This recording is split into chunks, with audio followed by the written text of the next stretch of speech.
नमस्कार, 22 जिले 22 खबर में बहुत स्वागत है आपका। मैं हूं आपके साथ रंजना सिंह राठौड़। बुलेटिन का आगाज करेंगे इस वक्त की बड़ी खबर के साथ। बड़ी जानकारी आपको दे रहे हैं इस वक्त की ये बड़ी खबर। ENB अवार्ड्स में इंडिया न्यूज हरियाणा का जलवा, ये बड़ी खबर आपको बता रहे हैं, जहां पर best news coverage northern region का अवार्ड मिला। तो वहीं जन सरोकारों से जुड़ी खबर दिखाने के लिए इस अवार्ड को दिया गया है। ये बड़ी खबर आपको बता रहे हैं। ENB अवार्ड्स में इंडिया न्यूज हरियाणा का जलवा देखने को मिला है। Best news coverage northern region के लिए इंडिया न्यूज हरियाणा को अवार्ड दिया गया।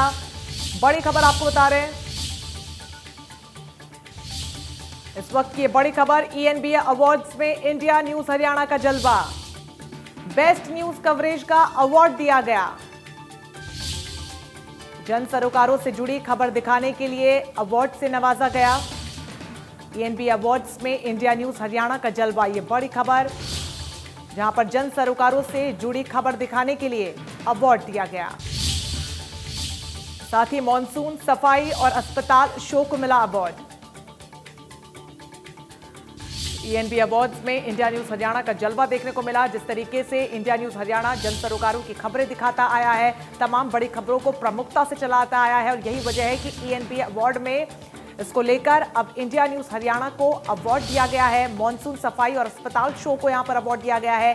बेस्ट न्यूज कवरेज का इंडिया न्यूज हरियाणा को अवार्ड मिला। ये बड़ी खबर आपको बता रहे हैं, जहां पर ENB अवार्ड्स में इंडिया न्यूज हरियाणा का जलवा, बेस्ट न्यूज कवरेज का अवार्ड इंडिया न्यूज हरियाणा को दिया गया। इन सबके बीच जन सरोकारों से जुड़ी खबर दिखाने के लिए मिला अवार्ड। साथ ही मॉनसून, सफाई और अस्पताल शो को अवार्ड दिया गया।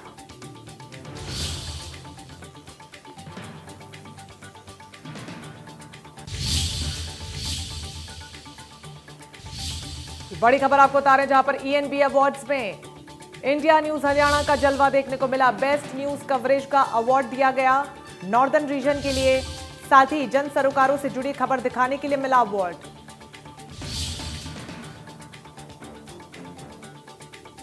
ENB अवार्ड्स में इंडिया न्यूज हरियाणा का जलवा देखने को मिला। Best news coverage northern region का अवार्ड इंडिया न्यूज हरियाणा को दिया गया।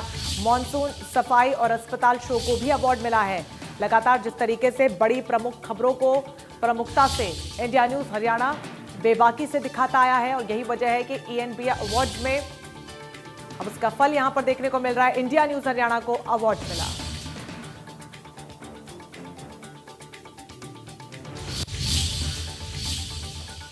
और अब बात कोरोना की, जहां पर गुरुग्राम में एक बार फिर से कोरोना विस्फोट हुआ है। कोरोना के 606 नए मामले सामने आए।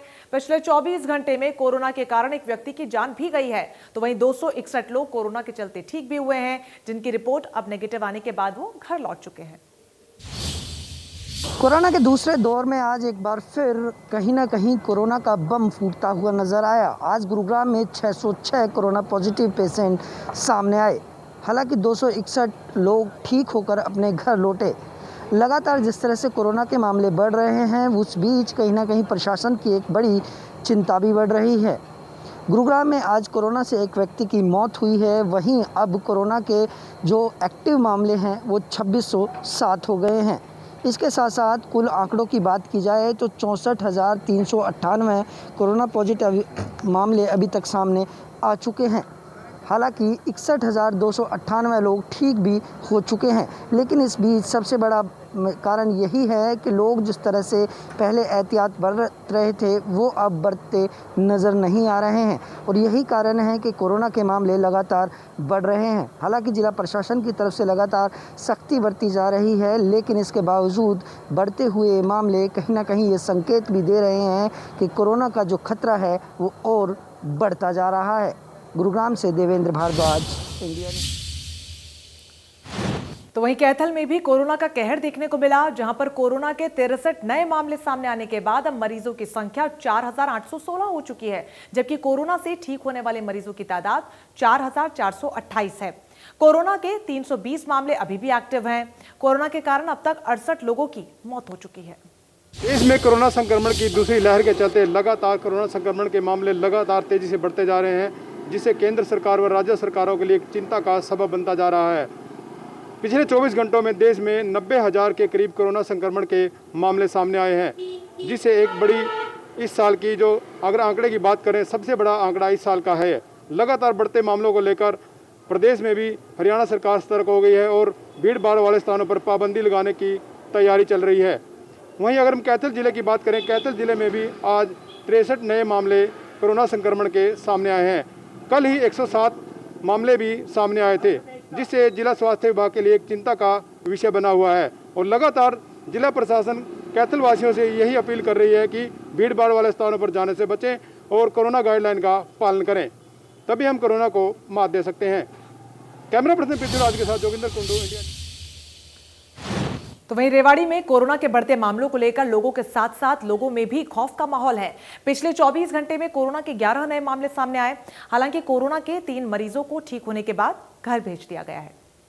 कोरोना जैसी वैश्विक महामारी ने रेवाड़ी में फिर से अपने पांव पसारने शुरू कर दिए हैं। पिछले 24 घंटे की बात करें तो 11 नए मामले रेवाड़ी में सामने आए हैं, जबकि 3 लोग ठीक होकर अपने घरों को जा चुके हैं। आपको बता दें कि कोरोना की दूसरी लहर जब से शुरू हुई है, लोग मास्क लगाना और सामाजिक दूरी को मेंटेन रखना तो लगता है भूल ही गए। अस्पताल देखें, बाज़ार देखें या और कोई भी पब्लिक एरिया देखें तो वहाँ लोग बिना मास्क के और बिना सामाजिक दूरी के विचरते हुए नज़र आते हैं। और लोगों की लापरवाही रेवाड़ी के लिए फिर से दोबारा भारी ना पड़ जाए। हालांकि स्वास्थ्य विभाग और रेवाड़ी प्रशासन लगातार एडवाइजरी जारी कर लोगों को मास्क लगाने की सलाह दे रहा है और सामाजिक दूरी को भी मेंटेन करने की बार बार एडवाइजरी जारी कर रहा है। आपको ये भी बताना चाहेंगे कि रेवाड़ी में वैक्सीनेशन का जो काम है वो युद्ध स्तर पर जिला स्वास्थ्य विभाग द्वारा चलाया जा रहा है। अब 1 तारीख से 45 वर्ष से अधिक लोगों की जो उम्र है वो भी यहाँ पर वैक्सीनेशन के लिए खुद चलकर आ रहे हैं। अब लोगों में वैक्सीनेशन के प्रति जागरूकता ज़रूर आने लगी है, लेकिन लापरवाही लोग वैसी ही बरत रहे हैं जैसे कि कोरोना की पहली लेयर के अंदर बरती गई थी और तब 76 लोगों की मौत हो चुकी थी। लेकिन दोबारा ऐसा रेवाड़ी में ना हो, इसके लिए लोगों को खुद जागरूक होना पड़ेगा। 2 गज की दूरी, मास्क ज़रूरी। इंडिया न्यूज़ हरियाणा भी आपसे बार बार यही अपील करता है, खुद सुरक्षित रहें, दूसरों को भी सुरक्षित रखें। कैमरा पर्सन चंद्रशेखर साथ श्याम बाटला, इंडिया न्यूज़ रेवाड़ी। सिरसा में एक दिन में कोरोना के 49 नए पॉजिटिव मामले आए सामने। अब सिरसा में एक्टिव मामलों की संख्या 225 हो चुकी है। कोरोना के कारण करीवाला गांव के एक व्यक्ति की मौत भी हो गई है। कोरोना के कारण अब तक 118 लोगों की जान जा चुकी है।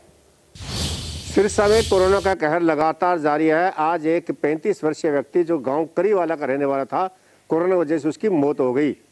वह निमोनिया से पीड़ित था और सिरसा के एक निजी अस्पताल में दाखिल करवाया गया और जांच के दौरान वह कोरोना पॉजिटिव पाया गया। आज उपचार के दौरान उसकी मौत हो गई। अब सिरसा में अब तक कोरोना से मरने वालों की संख्या कुल 118 तक पहुंच चुकी है। नए केस की बात करें तो लगातार नए केस आने का सिलसिला जारी है। आज भी कुल 49 नए मामले सामने आए हैं। अब एक्टिव केसों की संख्या 225 तक पहुंच चुकी है। कुल आंकड़ों की बात करें तो 8,500 से ज़्यादा आंकड़ा पार हो चुका है। रिकवरी रेट भी घटकर 95.9% तक हो चुकी है। यानी लगातार जिस तरह से कोरोना केसेस बढ़ रहे हैं, सैंपलिंग भी विभाग द्वारा लगातार बढ़ाई जा रही है। रोजाना करीबन 1000 के सैंपल लिए जा रहे हैं। उसके बावजूद कोरोना के केसेस बढ़ना कहीं न कहीं लोगों के लिए चिंता का विषय है। सिरसा के deputy CMO doctor Viresh Bhushan ने कहा है कि जब तक हम कोरोना से लड़ने के लिए सावधानी नहीं बरतेंगे तब तक इसे कंट्रोल नहीं किया जा सकता। उन्होंने आमजन से अपील की है कि सोशल डिस्टेंसिंग की पालना के साथ साथ जब भी घर से बाहर निकले मास्क जरूर लगाएं ताकि कोरोना संक्रमण को हराया जा सके। सिरसा से सिंह जानी, इंडिया न्यूज़ हरियाणा। कृषि मंत्री ने बाजरे की खरीद को लेकर कहा कि बाजरे की खपत को लेकर राज्य सरकार ने एक नीति बनाई है, जहां पर बाजरे से बनी मिठाइयां और पकवान बिकेंगे। हैफेड बिक्री केंद्रों पर बिस्किट, बेकरी, मिठाई के साथ साथ मुर्गी और पशुओं के खाद्य पदार्थों में भी बाजरे का इस्तेमाल किया जाएगा। हरियाणा प्रदेश का बाजरा बिस्किट व बेकरी का स्वाद बढ़ाएगा। जी हाँ, हरियाणा सरकार के द्वारा ऐसी नीति तैयार की गई है जिससे बाजरे की खपत को पूरा किया जा सके। और जिस तरह से प्रदेश के कृषि, पशुपालन एवं मत्स्य विभाग के मंत्री जयप्रकाश दलाल ने दावा किया है कि अब हरियाणा का बाजरा न केवल बिस्किट, बेकरी बल्कि चाहे मुर्गियों के लिए खाद्य पदार्थों में भी पूरी तरह से स्वाद को बढ़ाएगा, तो वहीं दूसरी तरफ बाजरे की खपत भी पूरी तरह से हो सकेगी। जयप्रकाश दलाल के मुताबिक विगत वर्ष की अगर बात करें 7,17,000 मीट्रिक टन बाजरा वो खरीदा गया था। और इस बीच अगर बाजरे के रेट्स की बात करें, न्यूनतम समर्थन मूल्य की बात करें, 2150 रुपये के हिसाब से पूरा बाजरा उसकी खरीद की गई थी। अगर प्रति क्विंटल रखरखाव की बात करें तो उस पर करीबन 2400 रुपये प्रति क्विंटल का खर्च पड़ जाता है।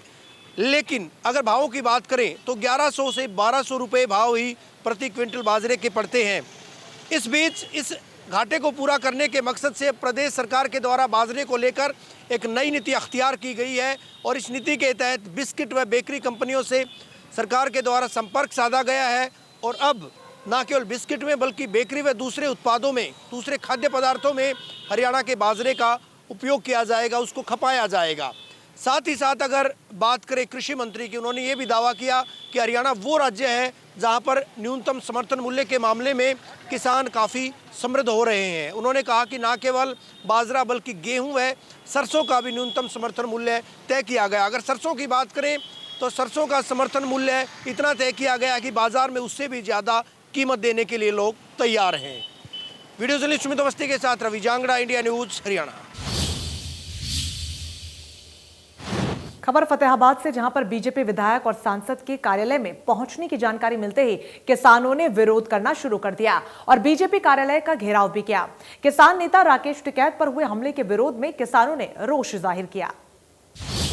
किसानों के द्वारा बीजेपी कार्यालय का घेराव किया गया। किसानों को सूचना मिली कि फतेहाबाद के विधायक और सिरसा लोकसभा सीट की सांसद आज बीजेपी कार्यालय पहुंचेगी और बीजेपी के पदाधिकारियों और कार्यकर्ताओं की मीटिंग लेगी। जिसके बाद जिले भर के किसान फतेहाबाद के भुना मोड़ पर पहुंचे और बीजेपी कार्यालय पर नारेबाजी शुरू कर दी। किसान अपने हाथ में काले झंडे भी लिए हुए थे। किसानों ने साफ तौर पर कहा कि उनके द्वारा पहले ही चेतावनी दी हुई है कि वह जेजेपी और बीजेपी विधायकों के कोई भी कार्यक्रम नहीं होने देंगे। इसी के चलते आज वह यहाँ पहुंचे हैं और उन्होंने कहा कि उनका आंदोलन लगातार जारी रहेगा। किसानों में किसान नेता राकेश टिकैत पर हुए हमले का रोष भी साफ तौर पर देखने को मिला और किसानों ने कहा कि आने वाले दिनों में आंदोलन को और तेज किया जाएगा। हालांकि किसानों के पहुंचने की सूचना पाकर फतेहाबाद के विधायक और सिरसा लोकसभा सीट की सांसद सुनीता दुग्गल कार्यालय में नहीं पहुंचे। यही नहीं, फतेहाबाद के बीजेपी के जिला प्रधान बलदेव सिंह ग्रोहा भी कार्यालय में नहीं पहुंचे। इस किसानों का कहना था कि किसानों के डर से ही यह विधायक और बीजेपी के जिला प्रधान कार्यालय में नहीं पहुंचे हैं और यह किसानों की बड़ी जीत है। करनाल में किसानों ने मार्केट कमेटी गेट पर धरना प्रदर्शन दिया।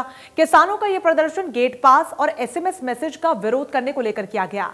किसानों की मांग है कि उन्हें बिना मैसेज के गेट पास दिया जाए और उनकी फसल को खरीदा जाए।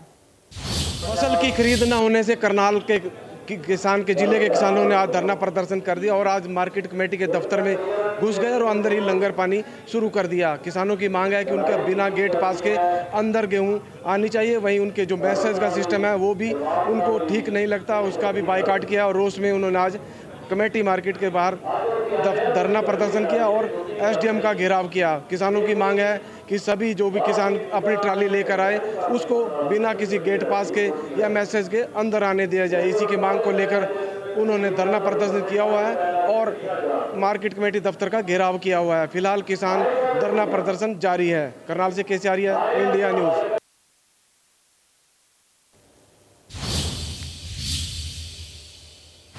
कुरुक्षेत्र के शाहबाद उपमंडल में भारतीय किसान यूनियन और दलित संगठनों की ओर से दलित महापंचायत का आयोजन किया गया, जहां पर भारतीय किसान यूनियन नेता गुरनाम सिंह चडूनी ने शिरकत की। यहां पर उन्होंने कहा कि फिर से किसान दिल्ली कूच करेंगे। तो वहीं दलित नेता उदयराज ने कहा कि अब आंदोलन सिर्फ किसानों का नहीं है, अब यह आंदोलन दलित समाज का भी आंदोलन है। कुरुक्षेत्र के शाहबाद उपमंडल में भाकियू व दलित संगठनों द्वारा दलित महापंचायत का आयोजन किया गया, जिसका मकसद किसान आंदोलन में दलित समुदाय की भागीदारी सुनिश्चित करना रहा।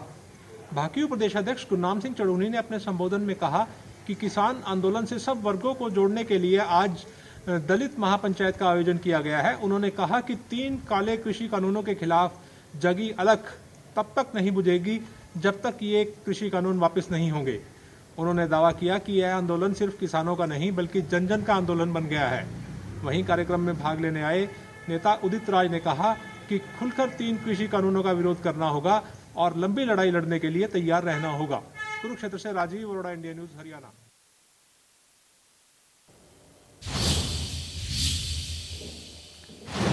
महेंद्रगढ़ में परिवार पहचान पत्र में आय स्थापन और वोटर लिस्ट सत्यापन के परीक्षण का शिक्षकों ने बहिष्कार किया। विरोध प्रदर्शन के बाद शिक्षकों ने मुख्यमंत्री के नाम प्रेषित ज्ञापन खंड शिक्षा अधिकारी को सौंपा। शिक्षकों ने कहा कि इस ट्रेनिंग का पूर्ण रूप से विरोध और बहिष्कार करते हैं, क्योंकि इस तरह के गैर शैक्षणिक कार्य अध्यापकों से बार बार करवाए जा रहे हैं। शिक्षकों के गैर शैक्षणिक कार्यों के लिए बाध्य किया जाता है, जो विद्यालयों के विकास, अध्यापकों की कार्यशैली, मान सम्मान, विद्यालयों में आने वाले बच्चों के साथ घोर अन्याय है।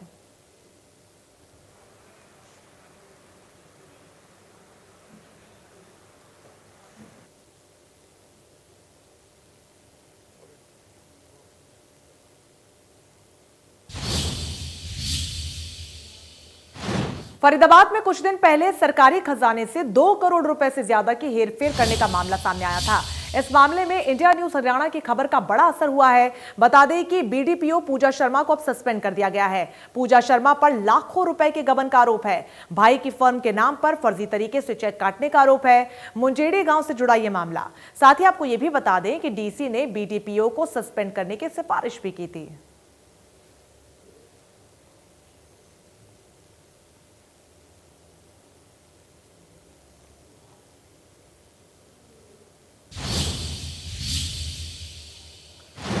चरखी दादरी अथॉरिटी ने तत्कालीन एसडीएम और तत्कालीन आरसी क्लर्क पर गलत तरीके से दस्तावेज बनाने का आरोप लगाया।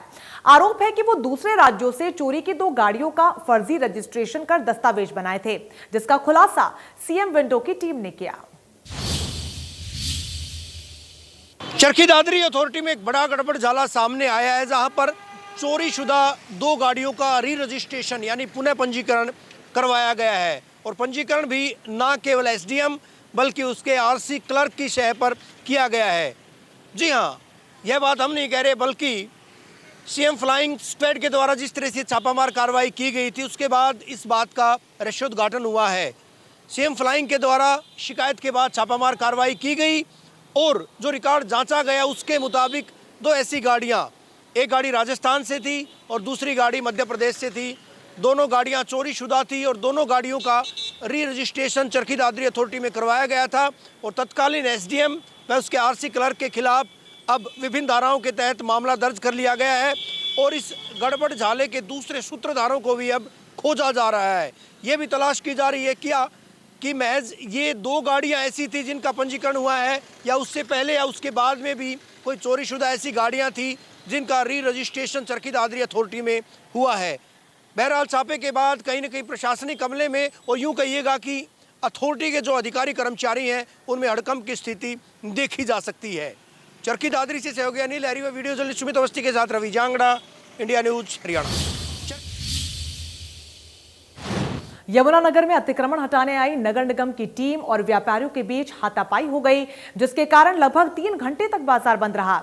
मामले को गर्माता देखकर भारी पुलिस बल वहां पर तैनात की गई। जहां आज कोरोना तेजी से पैर पसार रहा है, वहीं आज निगम कर्मियों व व्यापारियों में जमकर नोकझोंक हुई। मामला तब हुआ जब रेलवे के मेन रोड पर जो है नगर निगम की टीम अतिक्रमण हटाने के लिए निकली। आज जब नगर निगम की टीम अपने जो कार्य पर निकली तो उन्होंने अपने साथ बाउंसर भी रखे थे। उन्होंने आनन फानन में जितना भी सामान था उठाकर जब्त करना शुरू कर दिया। व्यापारियों ने इसका विरोध किया और ये भी बात हुई कि जो व्यापारी हैं अपना सामान अंदर कर लेंगे, लेकिन इसके बावजूद जो मेहता करियाना के बाहर एनक्रोचमेंट थी, वहाँ से निगम कर्मियों ने ज़बरदस्ती उसका सामान ट्रक में लादना शुरू कर दिया, जिसके चलते मेहता करियाना के जो बादाम की गिरी के जो 4 बंडल थे गायब हो गए, जिसकी कीमत लगभग 1 लाख रुपए के करीब बनती है। व्यापारियों ने कहा कि जब वो निगम के कहने पर अपना अतिक्रमण हटा रहे हैं तो ऐसी जोर ज़बरदस्ती करने क्या जरूरत है। इस हंगामे में लगभग 3 घंटे तो रोड था वो जाम रहा। वहीं पुलिस कर्मी दोनों का आपस में समझाते बुझाते नजर आए। अब देखना होगा कि आगे किस तरह से अतिक्रमण व्यापारी लगाते हैं या निगम की क्या कार्रवाई रहती है। चलिए इसी के साथ फिलहाल के लिए इस बुलेटिन में बस इतना है, लेकिन लगातार बड़ी खबरों के लिए आप बने रहिए हमारे साथ। नमस्कार।